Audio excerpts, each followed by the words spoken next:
Hare Krishna, Krishna Krishna, Hare Hare, Hare Ram, Ram Ram. So I wanted to talk about a very old story that thousands and thousands of years ago, just before Krishna's departure. Do we have to translate into Kannada? No, it's fine. Just before Krishna's departure, Ganga Devi approached Krishna and she said, "My dear Lord, my mind is very troubled because now that you depart to the spiritual world, what is going to happen to me? All these sinful people will bathe in the river and I have to compensate for all the reactions. I will go down to Pachara." So she was crying like this to Krishna, pitifully. And Krishna said, "Mataji, do not worry. There's a plan number B. I have a second plan, plan B." And he said, although this age of Kali is going to get worse and worse, and you can see this in my very life. You know, I mean, when I was young, I still saw people more in the fields with scythes. I've seen it with my own eyes. And then threshing the corn in a machine that was driven by steam. The steam engine came. Huge steam engine drove some threshing machine. It was a different time. And in Germany, it was not even allowed to build four-wheel cars. So our company, German company Tempo, they built a car that has one motor wheel in the front and in the back. And you saw this in India, you know, in the old days, from village to village. They actually come from Germany. It was from the first days after the war, when I was surprised when I came to India, because I have seen them when I was a child, you know, these Tempo things, you know, and later it's transformed into the Tempo company that produces Tempo Travel, etc. It's a German company. So I've seen a lot of changes just in my life, you know, in my life. And all of you also, you see these enormous changes that we have. So Krishna said, yes, it is a very bad age, and it will get worse and worse. But, he said, but, I have a plan. And that is, it's all described in this book called the Brahma-Bhagavata Purana. Brahma-Bhagavata Purana relays this story. Krishna says, no, here's my plan. First of all, he said, you will see that my bhaktas will spread the holy name everywhere, to every town and village. They will be chanting of the holy name. It's 5,000-year-old scripture, you know, first of all.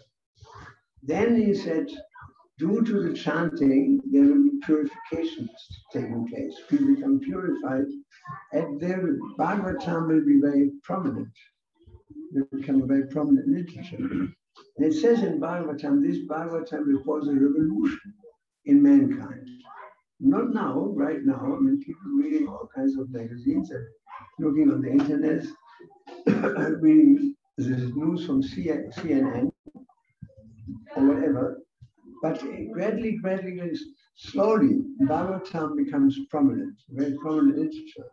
That's the second medicine. The first medicine is Harinam, Harinam, Yogakevalam. Second step is Bhagavatam. It will become prominent. You cannot imagine, just like my father, he was in a concentration camp in Germany. He was suffering like a dog. And he told me that before the concentration camps, there were so many Bibles, nobody would read them in Germany, not one person. In the concentration camp, there was only one Bible. And to read that book, there was a huge queue of people who wanted to read it for one day. And you have to give to the owner a cigarette, which was very hard to come by. So everybody wanted to read. And after the concentration camp, people forgot about the Bible again, and thousands of Bibles, nobody reads them. So the way Krishna does that is obviously by causing anxiety. People's anxiety will increase as the age of Kali is approaching more and more. Krishna is just turning on the gas tap a little bit more, so that the heat is increasing.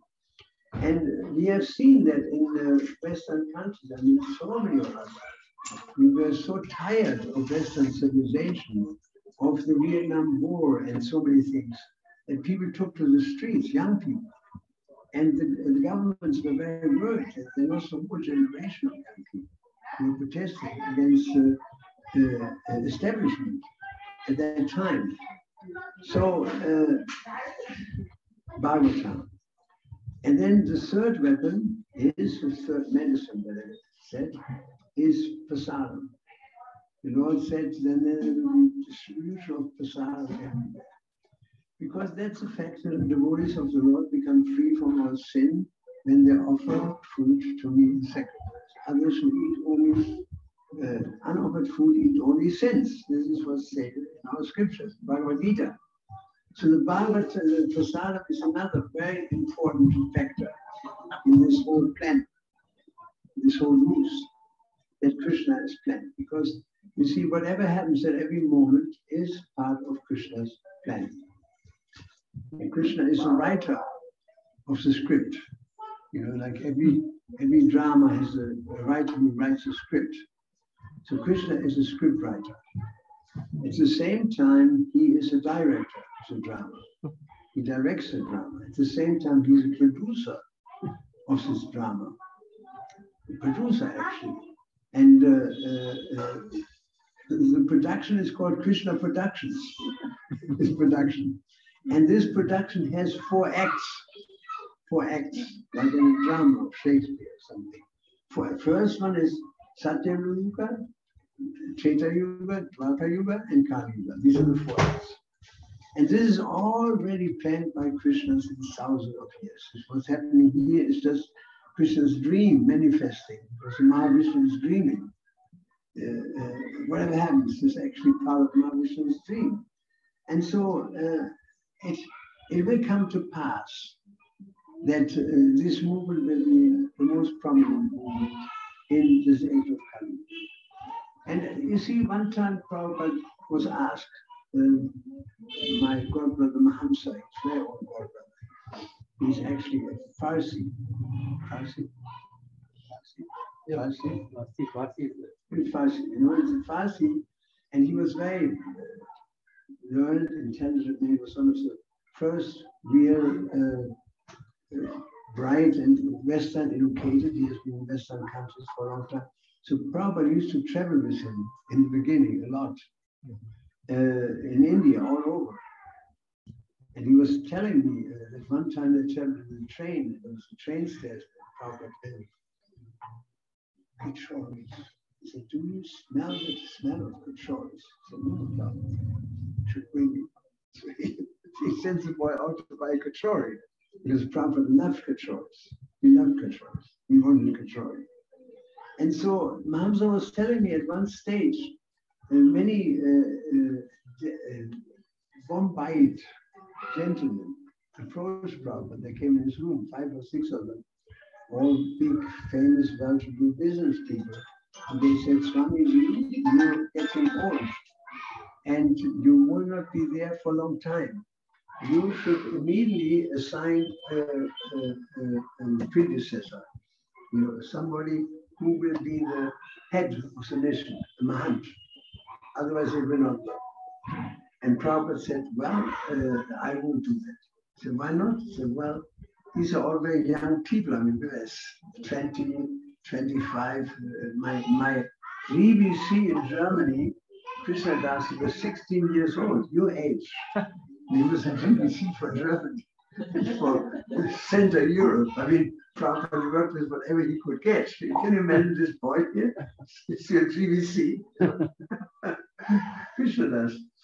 And so then people said, well, how did this happen? How can you? And he said, don't worry. He said, this is Lord Chaitanya's movement, and it cannot fail. It cannot fail, because it is Krishna's desire. As we can see, even from the time of Lord Krishna, when he was on this planet, when he's leaving, he predicted this Hare Krishna movement. And so therefore, we can be sure, although we can't see it now, it's here in the beginning. Just like when your plant comes out of the ground, in the beginning, what do you see? In the first couple of months, gradually, and then it becomes a huge tree. We were planting one time, somebody came from India with tulsi seeds, and we worshipped it. And then it grew and grew and grew. We went to the ceiling, and we were dancing around this tree. And our GBC told us, this is your bhakti, that she's growing like that. And then some Indian people came, life members from the embassy, actually said, why are you worshipping bamboo tree? I said, this is not bamboo. He said, it is bamboo. I'm from India. This is bamboo. So we were for half a year worshipping. What do we know? Running around this bamboo tree, singing Yani Kalisha, Papani Brahma, Yani Kalisha, Vrinda Tulsi Viva, Priya Krishna Vasasa, Shubhak Pradevi Satyavati Namo Namaha. What did we know? And so in the beginning it was like this, but Srila Prabhupada, when he came to Srila Bhaktisiddhanta, instantly he knew, and Bhaktisiddhanta also instantly knew that he is my man. Instantly, he could understand. And he told the other members of the world, leave him alone. Leave him, just leave him alone. He will, in time, he will do everything. So here's a story. So Krishna predicted it, and gradually, not only was he having a plan, he actually put this blueprint that is defined in the Brahma Purana. That was a blueprint. He put it into action by appearing himself. Because he himself became the gang leader, so to say, of this program, and he appeared as Lord Chaitanya, and nobody in the world could stop it. And he would convert so many people. The other day we met, the Buddhist leader was offensive, and some big bird came and threw prasadam on his head, a whole plate of prasadam, and caused him a cut. He did so many amazing things, because this is the beginning of the Hare Krishna movement, that it took root with Lord Chaitanya. And so Nityananda Prabhu, he predicted one day that there will be a beautiful temple on the other side of the Ganga. And it is where now our temple is being established. Adbhuta Mandir, a wonderful mandir will rise. And it happens. It happens. And in the beginning, Prabhupada was living in a straw hut in Mayapur. Was very poor. And he tried to work there. There was one cat. And she was always making noise when Prabhupada was as soon as Prabhupada started translating, she started to meow, and disturbing him. And so Prabhupada asked Achyutananda Maharaj, he said, please chase her away. So he did, but next night she was back. It was unbelievable. She would particularly. And so one day, when Prabhupada was on a morning walk, she went into his room and passed stool on his bed. I mean, she was so envious, that cat, of Prabhupada, the best stool on his bed. And so Achyutananda had enough, And so the next morning, on the morning walk, Prabhupada said, "Where's the cat?" And there was silence there. Prabhupada looked at Achyutananda Maharaj. He said, "Where's the cat?" He said, "Prabhupada, I couldn't control myself anymore. So what did you do?" He said, "I grabbed her by the tail and swung her around against the tree." And she was katamagda from one moment to another. She was finished, And Prabhupada said, "You shouldn't have done that." But at least Prabhupada could translate. So he was sitting in his hut, and he had this vision that we should start a huge temple. And I was told by the people who were there in the beginning, Bhavananda, that we had no money. We had hardly the money to get enough sabji and dal and rice and all these things. We were very poor at the beginning, the movement. We didn't have support from the public. And so they told Prabhupada, we hardly enough money to survive.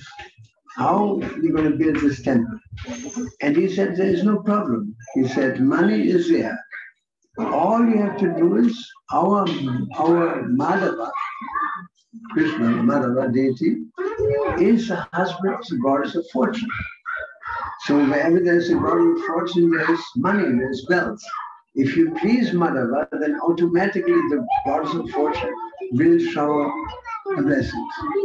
And that's the principle. You see, if you please Krishna, then everything will come. Everything will come automatically. You'll be surprised, I'm surprised in my own life how that actually works. It works. That when Madhava is pleased, when Krishna is pleased, then so many things will come. And so then Nityananda told Lord Chandra Thakur that in due course of time, my Sena will come, my servant will come. There was a special expression for that. Senapati. What? Senapati. Senapati. My Senapati will come. And he will spread Krishna consciousness all over the world. And it happened. The temple is happening, predicted by Lord Nityananda. The Senapati predicted, it's right in the writings of Lord Chandra Thakur, that the Sena will come, and Senapati will come. And so in the same way, what Krishna predicted originally 5,000 years ago, now it is happening. Bhaktivinoda Thakur said, when will this time come that Russians and Germans and Americans will dance in kirtan? It is happening. I mean, wherever you go, Russians. I went recently to Kodaikanal, in the mountains, because it was too hot in Bombay. And it was 40 there or 80, 38, and went down to Kodaikanal is 2,200 meters high. It was 16 degrees during the day, maybe 18. Huge drop. And I was hoping to escape the heat and have a peace of mind for some time, because this Mahamsa, he has many huts there. He owns a whole valley, actually. And so there are many huts and everything, and solar power, home water, cold water is very competent. But the place was full of Russians, because the Russians are everywhere. I mean, if you ever fly to the Mars, the Russians will be there. So don't be surprised trying to sell you books. Russia, I mean, so many Russian devotees all over India now. If you particularly look into Maya, it was inconceivable. We couldn't conceive it. Even when we came to Maya, that there would be Russians, because it happened in the course of time. So in the same way, so Bhaktivinoda Thakur's prediction, Russian devotees, German devotees, is happening. The German devotees in Mayapur, the Russians everywhere, and the Indians, India is waking up gradually. I mean, we had in the beginning a temple in, in Lajpat Nagar in Delhi, and it was on the roof, there was a little hut, and there was Padasarati was there. And I was in that Mangalartik, and Prabhupada was sitting there on the roof. It was just a little hut on top of the roof. And from there, they went gradually to different places. Ultimately, to Greater Kailash, and then ultimately they went to Satanaga, and now they are worshipped in glory. When I was there was nothing there. You know, it was unbelievable. Mayapur also. You know, I mean, most of us became so sick when we came to Mayapur. You know, first time. Myself became sick because I couldn't stop my habit to eat Burfi. The Burfi was so good. Even in Germany, I was called Burfi Brahmachari. That's a fact. So then, fortunately enough, Jayapataka saw me that I was suffering, that I had boils. I had boils, you know, boils in my back. You know, and he said, you have to drink this Sari Bala Salsa. He was the person who knew the most about Ayurveda. Jayapataka at that time, Swami. And so he helped me to be able to exist because I had boils and endless eternal diarrhea almost. And so it was very difficult for us, you know, just to come to India. But now we have all the bugs we need to survive here very peacefully, and things have changed a lot.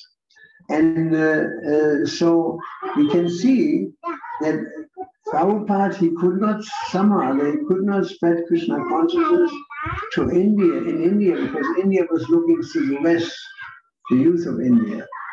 And so he went to the West and said, all right, Krishna, get some people here. And he got some people.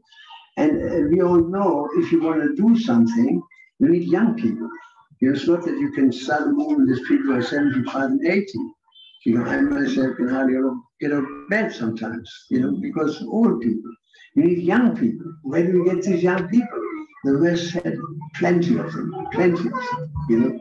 There were everywhere young people. There were 20,000 young people camping out in a park, I remember, in Amsterdam. 20,000 people, all young people, 18, 19, 20, 22. And we had a festival there in one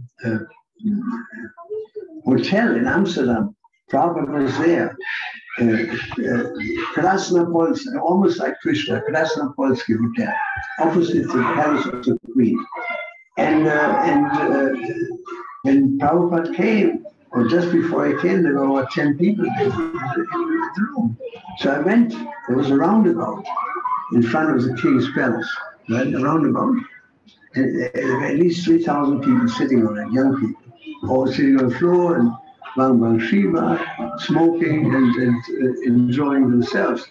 And I went there and I lifted up, I think it was a broccoli plant. I lifted up a broccoli plant and said, a real Swami has come from India right now. Please come, he will speak. After that, they will be singing, they will be dancing, there will be huge vegetarian feast.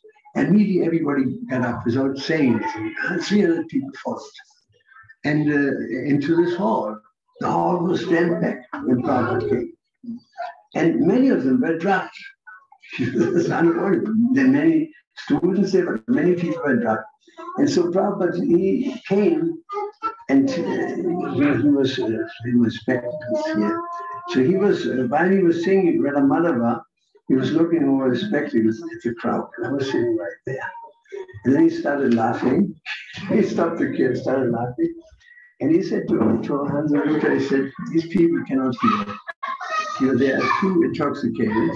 You know, I go, have kirtan and prasadam. That's the only thing you can do for them. And so there was huge kirtan. Prabhupada didn't waste his time. He would speak when he saw even one person being receptive. He could understand this. You know, because one time, like he preached to Radhanath Swami, among thousands of people, was Radhanath Swami in the back, and Prabhupada directed the lecture to him.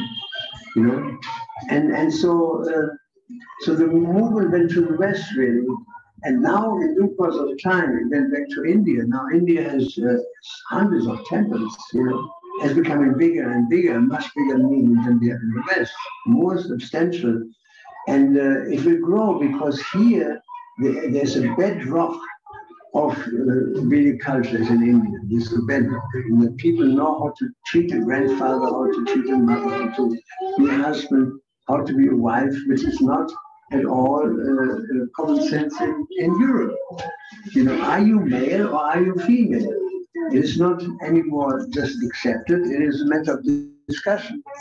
And so, like I said before, that when you live in Denmark, as a citizen of Denmark, you can have two passports, one in the name of Sven and one in the name of Svenja. So when you feel like a woman, you use that passport, and when you feel like a man, you use that passport. You know, I mean, things are going mad. This is not common sense. This is not common sense anymore. You know, that people are not sure whether they're male or female, and how to be a husband, how to be a wife, even such a thing. I remember when George, that we had a marriage of two boys from Ireland. On our island, we have an island in the middle of a lake, and so on this island, beautiful place. We had a marriage, and all the Indians from the temple, from the Hindu temple in Belfast, they wanted to see how we are performing a marriage. They were curious. So 600 people came on a beautiful day of May. Sunshine was out, the place was packed with people. And my wife told me that I have seen in India, there is a horse. You need to rent a horse. And so she rented, or my wife rented a horse. So when the horse arrived, the lady, the girl who was supposed to get married, said, I want to ride that horse. She said, I know how to ride horses. And I said to her, Mother, as far as I understand, the husband has to ride. No, I want to ride on this horse. And there was a huge argument breaking out. And then they decided they both wanted to sit on the horse. And the horse keeper said, you will break the back of the poor animal. It's not going to happen. One person or none. And so it went on and on and on. She wouldn't give in. She wanted to sit on the horse. And ultimately, the husband, he gave in. And so she wrote into this priest already came, Mr. Shukla was his name, the Brahmin. Shukla means white, isn't it? Shukla, he came and said, Mr. Pritu-Das, the Havan has started. I said, what can I do? The wife wants to sit on the horse. He said, what? He said, that's not possible. I said, you tell her, please. You tell her. I already had my go on that. So she rode into the arena, and all the Indians went, they were in shock when they saw that. You know, that she rode into this arena like the Maharani of Udaipur. And the husband was very humbly holding the horse, you know, with his head down into the arena. It was bizarre, but that's the West, you know, because people don't know. And so the Shukla came to me after the marriage and said, Mr. Pritu, this marriage cannot work. I said, why not? He said, she does not know how to be a wife. He said, it's a very simple thing. She doesn't know how to be a wife. And they will fight till they part from each other in no time. And it happened. You know, it didn't take very long. He was fed up. He ran away. Right? So that's the thing, that in India, there is still, the culture is there, particularly in villages. Things are still pretty pristine. It may be Delhi, it may be Bombay, it may be the big cities being influenced by the West, but all in all, Indian culture is still a deep part of India, and consequently, Varnashram Dharma is not a mystery. You know, and people can understand you, Brahmachari, Sannyasi, and Vanaprastha, and what else is there? Grihastha. And then there's intellectuals, a Brahminical class, and then the administrative class, and then there's a mercantile class, and then there's a working class. Everything is very clear, but and not a mystery at all. But we don't have this in the West, and so that's the difficulty. So Prabhupada took the ripened fruit, so to say, he used to say the flowers of America. He took them and brought them to India. And people in India, when they saw white people dancing in kirtan with tilak on their forehead, it was a shock. It was a shock to India. They'd never seen, I mean, people, hundreds and thousands of people came to see this. And Prabhupada had these huge festivals, one in Maiden, it was in Delhi, I think, some big parkour. And Prabhupada, he sat on top of all this, and the young devotees were joining from India, from villages mostly, and they were building this pandal. And Prabhupada asked, Harisoy told me one time, Prabhupada asked one of these young fellows that has just joined, how are the preparations going, such and such, Brahmachari? And he said, Srila Prabhupada, everything is first class. And then Prabhupada smiled at Harisoy and said, that means fifth class.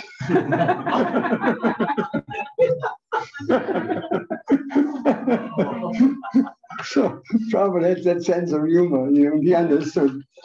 And so, I mean, these boys that went to India and they brought large amount of money to India. This is how we could construct our temples.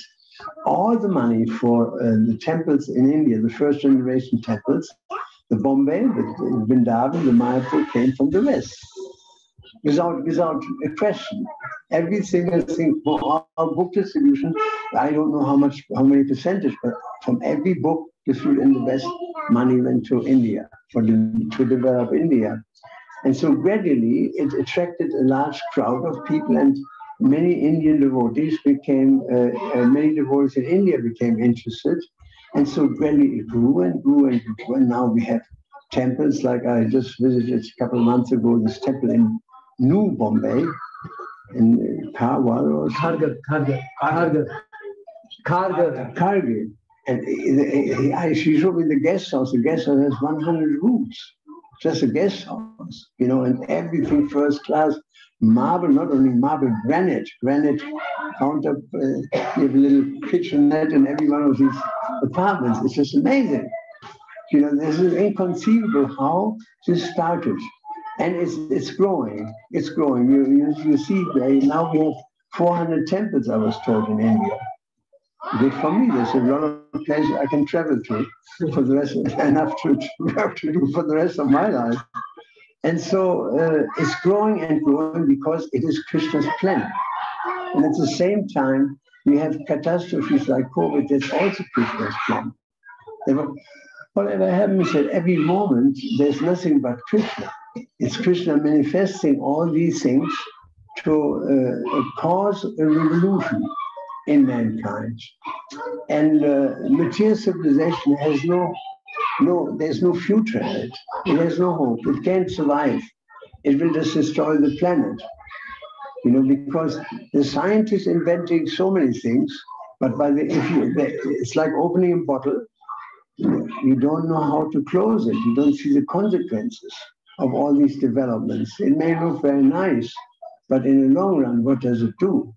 The earth is suffering. The rivers are polluted. The oceans are polluted. The mountains are destroyed, and health is destroyed, and food is destroyed. This is all due to the so-called intelligent scientists who producing things which do not help us and deviate humanity simply from the actual issue, which is to become Krishna conscious and to leave this world altogether. That is the issue. That's the most important thing. That we have to understand that we are here, the human form of life is an excellent form to make progress in spiritual life and to leave this world altogether, because this world means birth, old age, disease, and death. And you cannot avoid the reactions. You can, like one Indian gentleman asked Prabhupada, Prabhupada, can you read my hands? And Prabhupada said, yes. Prabhupada always would speak like this. Swamiji, do you say something controversial? Yes. And so he said, yes, show me your hand. And he looked at the hand, and Prabhupada said, all bad. And the man said, Swamiji, what do you see? What? I said, I clearly see, Prabhupada, in your hands. Birth, old age, disease, and death. He said, but if you go in front of the deity and you clap your hands, all your lines will change. You see, it's very beautiful. The lines will change. Whatever destiny may be there due to past life, it will all change completely, you know. The laws of nature are very stringent. I mean, people are in Germany, the concentration camps. If you dare to say that concentration camps didn't exist in Germany, you go to jail. If you say Hitler was a good man, you go to jail in Germany by law. You cannot say anything positive about that phase. It's kind of, you know, pushed under the carpet. People don't want to talk about it. And so that's a situation that things are changing in a tremendous way. And so now gradually, more and more, even young people take to it. And I'm glad maybe I can say that just yesterday, 2 days ago, I posted a picture of myself that I fell asleep in class. It was somewhere, I forgot where it was, you know, so I was like this, yeah. And I wrote as a commentary, class was very inspiring today. And so my son showed me a letter, my younger son sent me a message, said, thank you very much, Peter, for reminding me. I gave the class today in Los Angeles.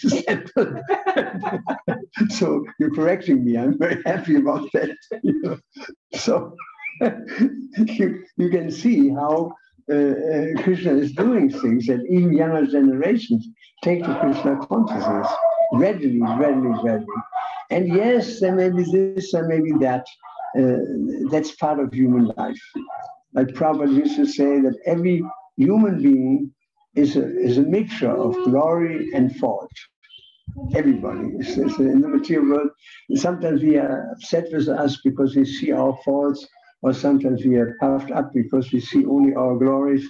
But the fact is, in the material world, everybody has both sides. And the art is to focus on the positive side. Like Prabhupada always was to focus on the positive side. When somebody tried to do some service, Prabhupada would appreciate. Just like there was one time a scene that I was being in the Bhaktivedanta manor. And I was sitting there's a staircase in front of the temple. I was sitting there to chant my rounds. And all of a sudden the door burst open and something like 20 girls came out of the temple laughing and giggling. And I said, what happened? He said, well, you go inside. There was a hippie with long hair and he was completely naked and he had all his clothes and offered it to Krishna. So I said, what are you doing? He said, whatever I have, I'm giving it. It says in Bhagavad Gita, you know, surrender. I said, but not like that, you know. And so I took him, I had to cover him with my bead bag to pull him out. Explain to him, I appreciate your sentiment. Thank you very much. It's very good that you want to give everything, but this is not what we do in a Hare Krishna temple. And so, being raised in the Hare Krishna temple, particularly in Western countries, there's never a dry moment. You know, it has been sometimes really exciting, you know, and exhilarating. Because we didn't know what to do, you know, worshipping a bamboo or whatever it was, you know, and in the beginning. So Prabhupada, he was sent by Krishna. And he told one time, Bhavananda Prabhu, he told me personally that Prabhupada one time said with him, Prabhupada liked to talk to Bhavananda because he knew a lot of what was going on in the world, and Prabhupada tried to understand Western mentality. And Bhavananda was an excellent conversation partner for that. So he used to sit with Prabhupada. And at one stage, Prabhupada told him, I said, you know, he said, I didn't want to come here actually to this world. I didn't want to come. But Krishna said, you should go. But I said, but my dear Lord, this is a horrible place. He said, don't worry, I will protect you. So you can see that Prabhupada is Shakti Vishavata, is a Nitya Siddha that came from the spiritual world. And so there was one astrologer I was reading out today in class. who said that this man is beyond the material world. He is completely free to go and to stay wherever he wants. He's not under the laws of this universe. And so that was Prabhupada. He was very special. And many special things happened around him. I mean, so many amazing things happened in Prabhupada's presence. Brahmananda told me a nice story that one time he had some sort of growth in his heel. I don't know how, every doctor knows this. There may be some growth from the bone coming out, some sort of a thorn. It has to be operated. And so he couldn't walk. He would sit all day and he walked to the sink on all his four legs. And so Prabhupada was there and he took the devotees upstate New York. There was one Mayavadi, I forgot his name. He had an ashram there. And all the devotees packed into the car with Prabhupada to go there on a weekend. And Brahmananda couldn't go. And so he was in the Second Avenue Temple, and all of a sudden the telephone rang. And so Brahmananda had to get up, and he walked to the telephone, had to lift himself up, and it was very painful. And so he said, he went to the telephone, and Prabhupada's voice was there. He said, Brahmananda, are you okay? I said, yes, Prabhupada, I'm okay. That's good to hear. And Prabhupada hanged up. And then Brahmananda walked back to the place, and he realized that he could walk. And then he was completely healed from one moment to another. And this is one of the examples. There are many things like that where by Prabhupada's mercy, some extraordinary thing would happen. Some very extraordinary thing happened, and he had that power. And the power of Krishna became manifested in many ways wherever Srila Prabhupada went, and even in our own lives. I remember a story which is very strong, actually, what happened to me. I was preaching in Ireland, and there's this fighting between Catholics and Protestants since the 16th century. You know, for the last 400 years, they've been killing each other. And it was very severe at times. I've been in a 1-ton bomb, and you have no idea how this is shaking your heart when this enormous explosion happens. I think the sky was ripping. It's ripped through the whole sky, you know. I mean, everybody, many ladies fell on the ground, they were shocked, you know, they were under shock. And so in that environment, we were preaching, and there was a Protestant boy, which is unusual. Normally the Catholics join, they're more devotional. You know, they're more devotional, so-called philosophical. And he joined, and then he left, which was not unusual. People come and go. And so next thing I hear is the Catholic priest of Dublin calling me, Father Martin Tierney. This is 30 years ago. He said, Mr. Pritu, you have to come. This boy is here, this James, this Protestant boy with his uncle. Uncle wants to talk to you. So I'm not going to talk to any uncles. He said, you have to. He said, these are powerful men. He said, you can't cross him. You know, you cannot cross him. This is very powerful man. You have to come. So I went. And so there was this man there. He was very strong. You could see he was like a bull, you know, very strong face. And he said, I want you. The first thing he pointed my finger at my nose. He said, I want you to tell James, never come back to the temple, ever, and stay with his mother and our family. So I said, James, how old are you? He said, well, 29 or 28. 26 it was, 26. I said, look, he's not a child. 26, he's a man. He has to make up his own mind.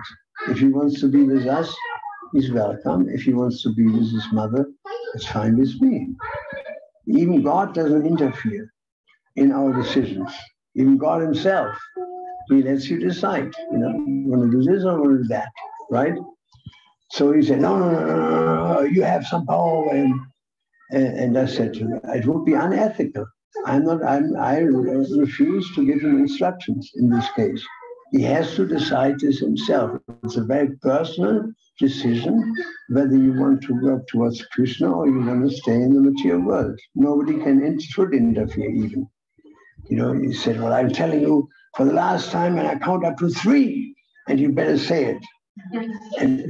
But his finger was like this. I said, look, are you threatening me? He said, yes, I'm threatening you. I'm serious. And I count. You better say it. He said, 1, 2, 3, say it. And somehow it came into my mind, you know, over my dead body, I said. He said, oh, you said it. He said, you passed your own sentence. You passed your own sentence. Don't blame me. And he ran out in fury and slammed the door. The priest said, you know who that was? I had no idea. He said, he's a general of the Protestant underground terrorist army. He said, he has at least 60,000 people under him, armed to the teeth, machine pistols, bombs, guns, whatever, you know. He said, you're finished. He said, run for your life. I said, I'm not going to go anywhere. You know, I'm here preaching Krishna consciousness since 10 years. I'm not going to go anywhere. This is my seva. You must go. He said, don't go to Shanghai. Immediately go to the airport. Don't fly to London to London. Yes, it was an island in London, Germany, France, America. He will be after you because you crossed him. This is a very proud man, you know, very prominent man. You can't cross a man like that, you know, without damage. And I said, no, I stay here. You know, somehow I thought, towards the priest, you know, frankly, it is not in his power. You know, if I'm supposed to die tomorrow, I die. Either he kills me or I fall from a chair and have a heart attack or a car runs into me. One of these things. But he cannot. It's not in his power. The priest said, how can you have so much faith in God? I said, Father, listen what you just said. How can you have so much faith in God? You should have faith in God too. And he said, and you would run. He said, yes, I would run. I admit that. I don't have that faith, you know. So I went to the temple. And then after 1 hour, incredibly, the telephone rang. And the priest was on the phone and said, oh, preach, oh my God. Did you hear the news? I said, no. He said, the man went to his car, he turned the key, a bomb took him away. Oh. You know, a bomb. You know, from one moment to another, Krishna saw what was happening and said, you go. You go, not I go, you go. You know, so in the final analysis, the man's life was over. And so I was just the last straw that breaks a camel's back. Krishna used me, actually, right? It was not about me, it was about this man, actually, in Krishna's vision, that he had to be eliminated because he killed so many people. And I was just an instrument in that situation. You see how Krishna can do this, you know, that when it comes to the crunch, there's only one thing that can save us, and that's Krishna. You know, same when we leave the body, the only thing, nobody can help us, you know, Krishna can help us, you know, and that's the only thing we have in our life is Krishna. There's nothing else, you know. By Krishna's grace, we can live, and by Krishna's grace, we die, and by Krishna's grace, we have food, and by Krishna's grace, everything. You know, everything depends on Krishna in the ultimate issue. And so that's the message Prabhupada gave to India. He reintroduced India to Bhagavad Gita because everything is in Bhagavad Gita. Everything is explained. Just surrender unto me, I free you from all sinful reactions. Otherwise, the law of karma is very severe. I mean, think about it. People go into the concentration camps, you know, and the suffering is unimaginable. And they're moaning. I mean, the Jewish people are moaning since the last 60 years about the concentration camps. But the fact is, without Krishna, nobody ends up in a concentration camp, because if you have knowledge, you can understand that everybody suffers or enjoys the reactions of his own deed of a previous existence. That's knowledge. We have this. Kamana Deva Nechina. According to his karma, under my supervision, somebody gets a body, this body, that body. So what we see is cruel. I mean, one big condominium in America just collapsed. Surfside beach in Miami. And so many people got crushed, more 120 people or so got crushed from one moment to another. And someone will say, how can God be so cruel? Well, he must have done something. You know, it is God is equal to everyone. Samoham Savabutishu. He's not partial. He's equal to everyone. And so if you suffer violence, that means you have caused violence in your past life. It is not even the demons can suffer this much more than they are deserved to suffer. Not even the demons. You know, everybody suffers his own. And that seems to be quite cruel. But the fact is, at any time you can step out of this by just change the lines in your hand. And just clap Hare Krishna and Kirtan and offer your food to Krishna and eat prasadam, which we all like. I'm sure I'm not the only one. and try to worship Govinda like Shankaracharya, the greatest Mayavadi of all times. He was singing Bhaja Govinda, Bhaja Govinda, Bhaja Govinda, Mudamati. You fools, just worship Govinda, worship Govinda, you worship Govinda. That's the thing. And at the same time, whatever Krishna gives us, accept this as Krishna's mercy. We cannot see it. Why? Because we don't know. We cannot see into the past. There's a reason for it. But Bhaktisiddhanta used to say, don't worry about others. If somebody chants Hare Krishna, he is in Krishna's workshop. He used to say, Krishna is working on him. And he puts him through particular circumstances that if he accepts these circumstances as but another face of Krishna, another form of Krishna, then suffering becomes reasonable, it becomes bearable. That we see that Krishna is behind it, and not a blade of grass moves without a sanction, like we all know this sentence. So the good news is now we can chant Krishna's name, we can read Srimad Bhagavatam, we can eat prasadam, we can preach to other friends of ourselves that we meet in our workshop, at home, or in the university, and in this way have a life in Krishna consciousness. You know, that we see that our life becomes valuable, you know, that we can do something for Krishna. And so, unfortunately, I didn't bring my computer. I should have. There are many beautiful things Prabhupada said in this regard, that we will preach everywhere. He said, we'll say to the moon. Somebody said, but Prabhupada, people will not hear us. And he said, we will preach, we'll say it everywhere. We'll say it to the moon, we'll say it to the stars. We preach to all directions, we'll cry in the desert.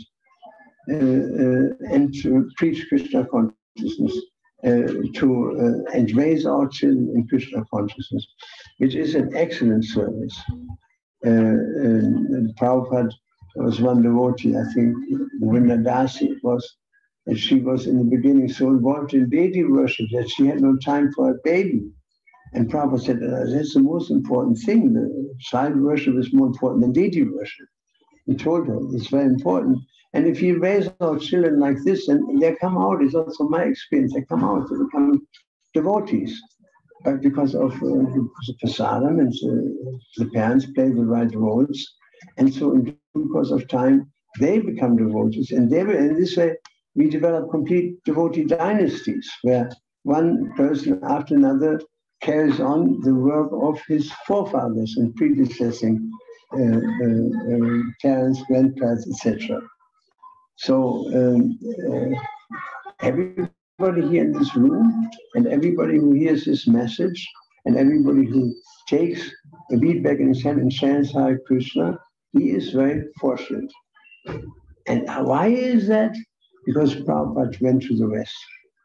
Prabhupada, there was his doctor, what was his name? Nautam Gupta was one of his doctors in Vrindavan, Ayurvedic doctor.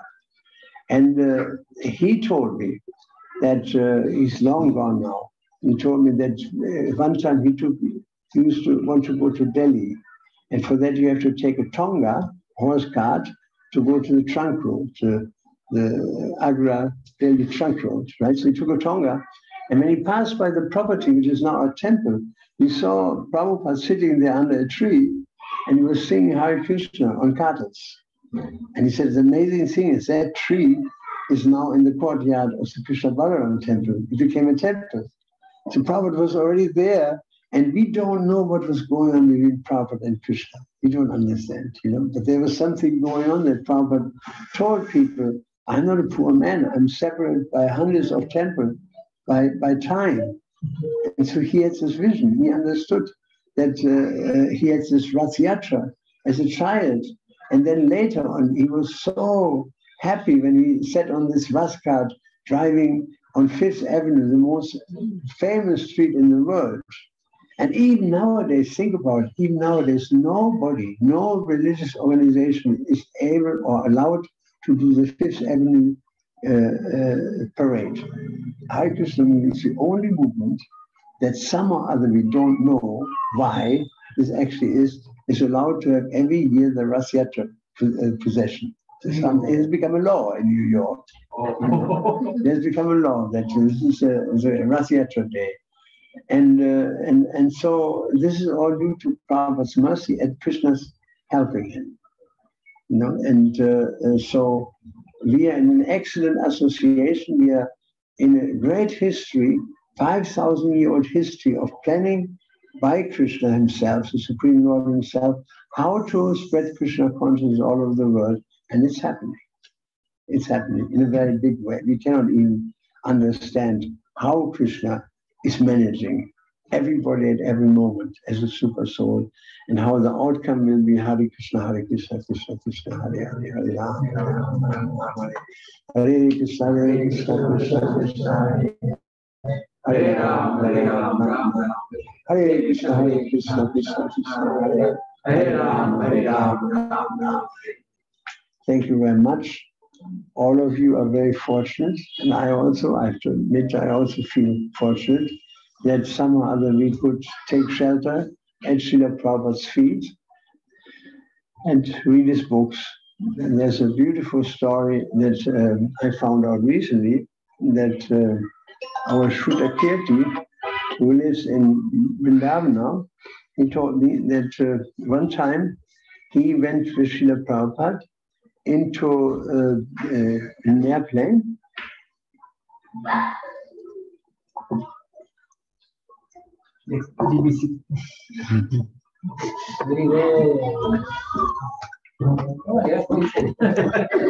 Now the little boy has to come.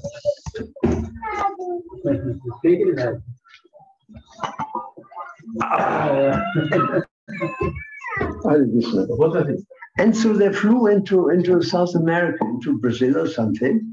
And in the morning, the flight was landing about an hour ago or 2 hours after that. So the steward distributed the plates with food. And Prabhupada said to the kid, did you make something? He said, yes. What did you make? Peanuts and mufale. Garam mufale. One of the first things I learned in India. Try. and so he said peanuts and puffed rice. Prabhupada said, yes, give me some. So Prabhupada ate, and the rest he gave to Harisori. And the stewardess came by and said, oh, that smells so nice. May I? And she put her hand into Harisori's, into Shrutakirti's plate and popped it into her mouth. And Shrutakirti became angry. How can I eat this food now? This karmi, to stick his meat-eating fingers into my plate, And Prabhupada said, no, that's all right. That's all right. Don't worry. It's okay. And then she came back later and said, Swamiji, said, can I get you something? I said, yes, Prabhupada, if you can get me some milk and some fruit. And so she went into first class and got Prabhupada some milk, hot milk, sugar was there, everything. Prabhupada was very happy. So then Harisori pointed out, Shrutakirti pointed out how Prabhupada was so merciful, that he was interested to give a prasada. That was the main thing that Prabhupada saw. And then one devotee lifted up his finger and said, Shrutakirti Prabhupada, that's just the first part. There's another part to it. He said, what is that part? He said, well, I'm a book distributor, and I distributed books in the middle of the Amazon forest, huge forest, gigantic forest, thousands and thousands of miles across, in this little village. And I knocked at one door, and a woman came out with a tilak on her forehead in a sari. You know? And she said, my Mataji, what happened? And he said, you come inside. Something happened.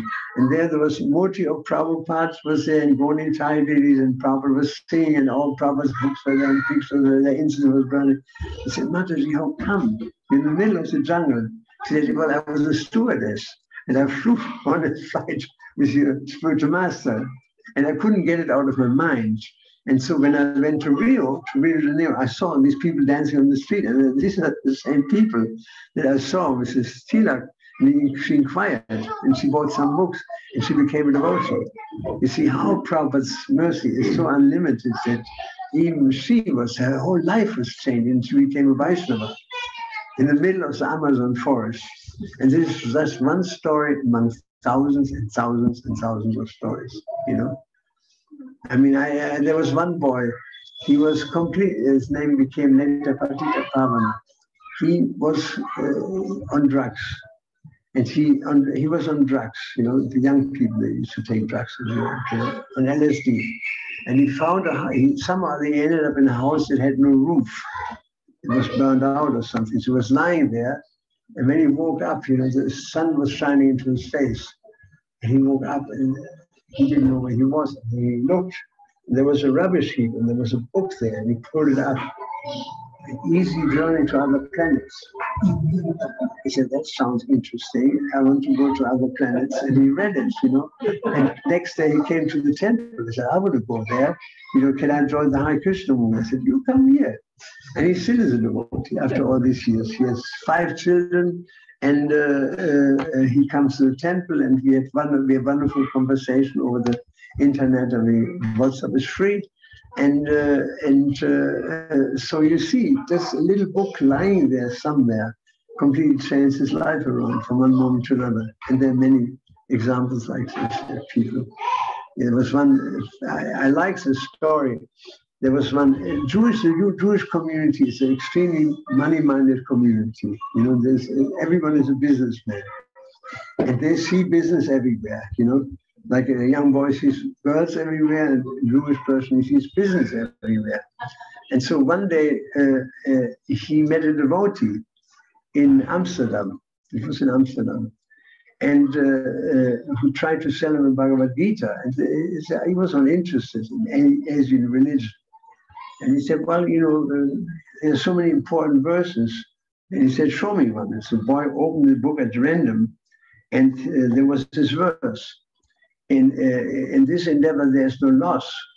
And so this boy, he's from business family. You know, in every business, there's loss and gain. He said, when he saw it, he told me first, his eyes went, in this endeavor, there's no loss. That is the best business I ever met.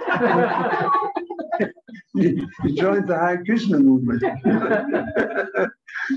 He works at the airport. He has some administrative post at the airport in Amsterdam. At the same time, he's chanting Hare Krishna. He has Tulsi leaves and Tulsi puja is going on in his house. So, in so many varieties of ways, people came to Krishna consciousness. Some or other, Krishna has something for everybody that brings him some or other into this tradition, or that somebody is even born into the tradition of Vaishnava devotees, just like these fortunate boys we have here, right, sitting in front of us, and others as well. You know, this is all Krishna's mercy. You know, that Prabhupada created that. You know, this is like it says samsara davanarani loka chanai karma ganaganatvam. That means it's like a rain cloud who showers this rain, this mercy everywhere.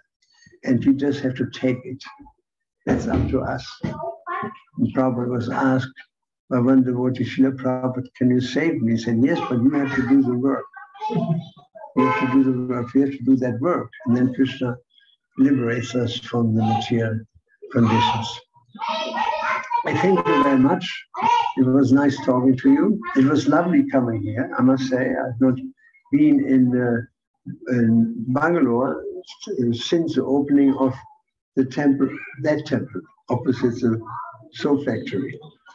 And I was there at the opening of the temple when the President of India was inaugurating the temple. I had a ticket from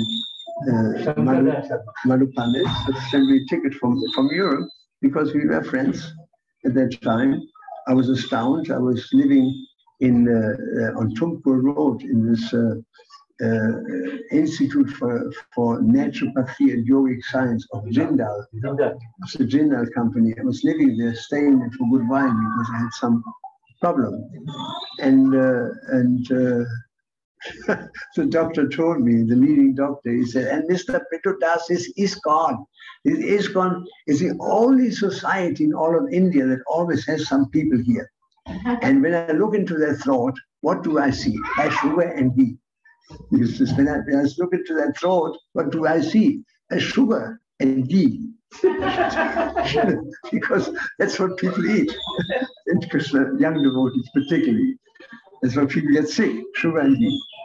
And so I used to go over there. Madhu Pandit had just a cow shed there, Goshala, and some brahmachari quarters. It was very simple. And so we became friends over the years. And so consequently, I was there at the opening, and then the whole thing split apart, unfortunately. And so I came back after a long time, really. And this South Bangalore community is a beautiful community. So many nice brahmacharis are there, and so many householders are there, and daily worship is there, and so many Bengalis are there, and some of them are great singers. One is majestic when he goes and walks. You know, it's like a king of very kingly behavior, very wonderful person at Brahmachari. And so it has been a wonderful time, and I hope that I can come back sometimes to this place. Hare Krishna.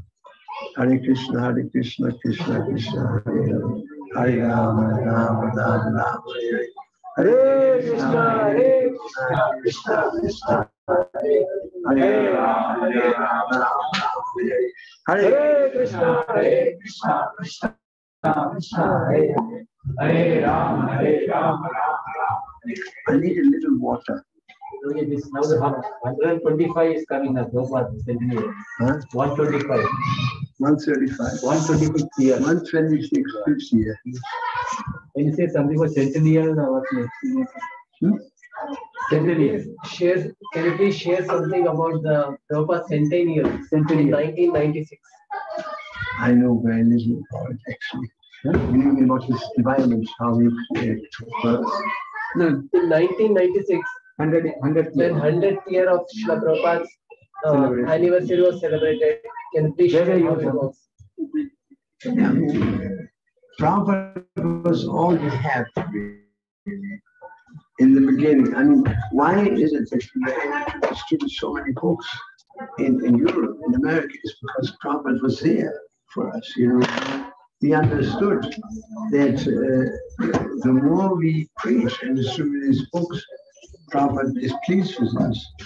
And so his presence, particularly when he was on this planet, was so strong. We got letters from Shamashunda and other governments telling us Prabhupada is doing this, Prabhupada is doing this, Prabhupada is going here, Prabhupada is going there. And we visited Prabhupada so many times. Whenever Prabhupada came to England, all the devotees in Europe jumped into their cars and then to India, to England. When he was in Paris, we all went to Paris. When he was in Amsterdam, we all went to Amsterdam. It was like a traveling road through, so to say. You know, it's hundreds of people gathered to follow Prabhupada wherever he went. And so the Bhakti was very strong, the personal association with Prabhupada. And that inspired us to do all kinds of Herculean tasks. There was one devotee, Namahatta. He distributed 1,000 or 5,000 books every week, which is humanly almost impossible. 5,000 books, think about it. I mean, when I started always 12 books and maybe 15 a day. That was my maximum. And then gradually, due to the associations, very big Sankirtan boys, I was able to go to 65 and 75, 85 books maximum. Little more. This is good, that is wrong. And I won't be able to, let me see. You can take it. It's not Huh? You can take it. It's okay. Because it's not it's your fault, because you didn't give me Look away. It's a warm water. It's a hot water. I'm not doing it. I'm not doing it. So we don't know how Prabhupada was accomplishing all these things because he was in Krishna's presence. We see only the outcome. You know, we see only the, and if you see only the outcome, you cannot understand the effect. Mataji, do you have grapes? We have grapes. Grapes, yeah. 2 small grapes. Yeah. Can you get me? Yeah. I will show you. A classical. I show you a little bit of magic now. A little bit of magic. And this little boy, if he likes, he can come in front. Then he can see exactly what I'm doing. Now I'm making a trick. Okay, sit down. It's very meaningful. So you don't know how this actually could happen. You don't know. There's a cause for it. No, I have only dry grapes. Yeah, Dry only. That's okay. I will do it. So I will show you something. Now, all of you have to close your eyes. Close your eyes, everyone. Right? 1, 2, 3. Close your eyes. All right. Now you open your eyes. I will eat some grapes for you, and then see what happens. You in the grapes? Yeah.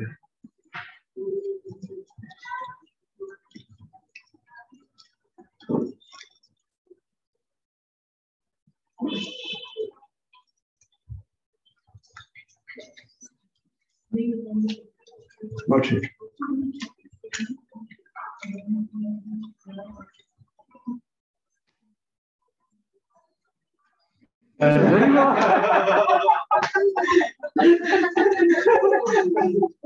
We are holding something in hand. This is how Krishna does things. What Krishna does, the whole creation is like this. He does something like putting grapes into the ear.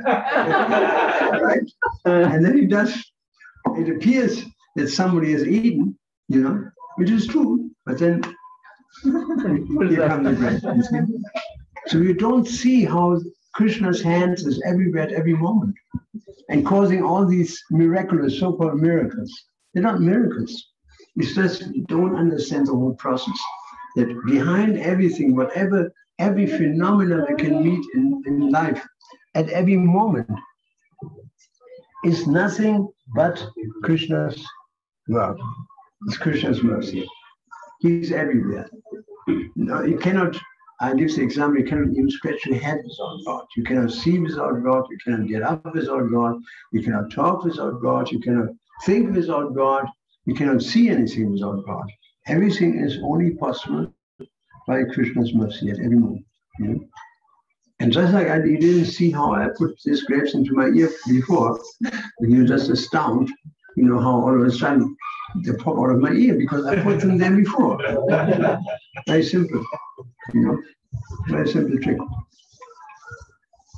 And so I show these tricks to many children in India and in Europe. The only children who have been able to say, why you put it into the ear before, are children in India, because they're smart. I heard the story, and I want to tell you the story, lovely little story. There was a teacher in America, and he lifted up a $5 note, and he said, any one of you who can tell me who's the most famous person in the world is going to get $5. So an Irish boy lifted up his hand and said, it is St. Patrick. Teacher said, no, it's not St. Patrick. Scottish boy, it is St. Andrew.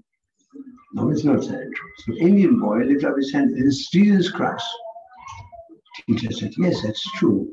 And he gave him the come forward, Atul, and take your $5. So Atul took the $5, and the teacher said, but Atul, you're a Hindu. How is it possible that you said Jesus Christ? And he said, in my heart, I know it's not Krishna, but business is business.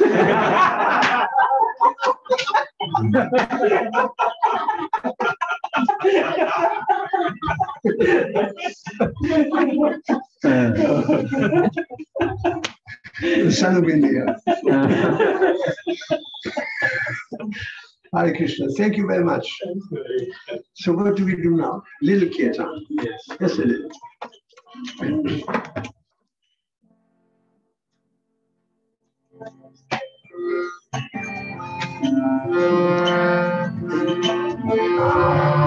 Krishna Krishna Hare Hare Hare Rama Rama Rama Hare Hare Hare Krishna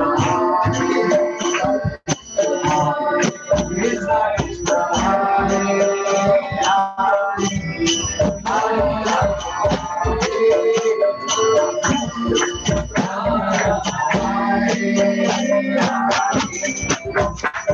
Krishna,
So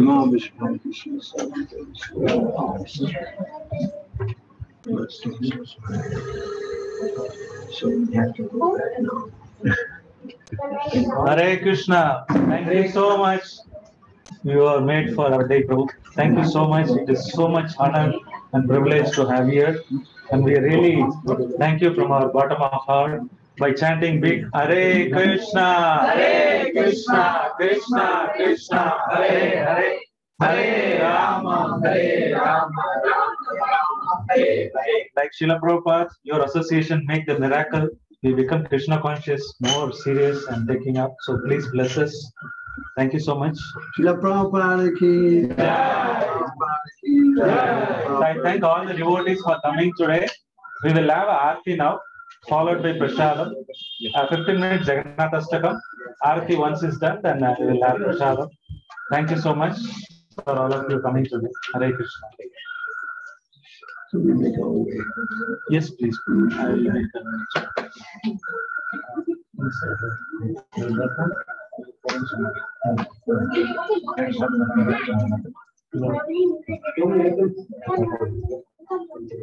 So I made the arrangement with Keshav Gaur. He will drop you. Keshav Gaur Prabhu, he will drop you. Is that okay? He knows the way back. And Prasadam, would you like to have? Prasadam. I can pack you some dry Prasadam if you like. Some of them, if you want, I will pack and give you the dry Prasadam, which we just offered now.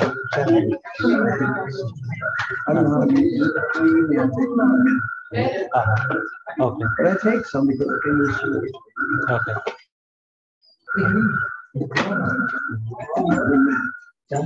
You play good.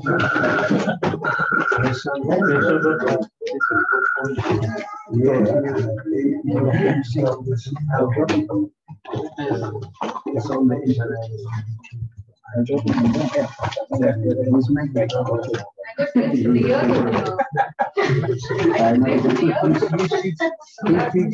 Hare Krishna, those who are online, thank you so much.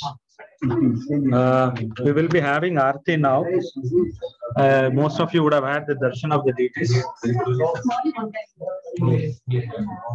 Those who want to stay back for the Aarti, you can stay back. We will have. Okay.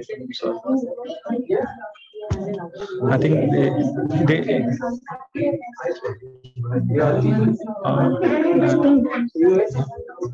okay, 1 second.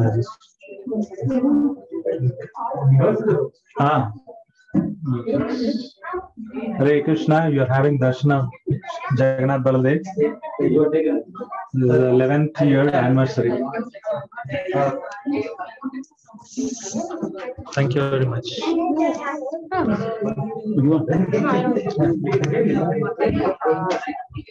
We can end. Okay. Yeah. Then just announce the ending. Hare Krishna, we will be ending the session. I will post the recording later, the Aarti. Thank you very much for joining in today. Hare Krishna. Hare Krishna, Prabhuji. Thank you so much.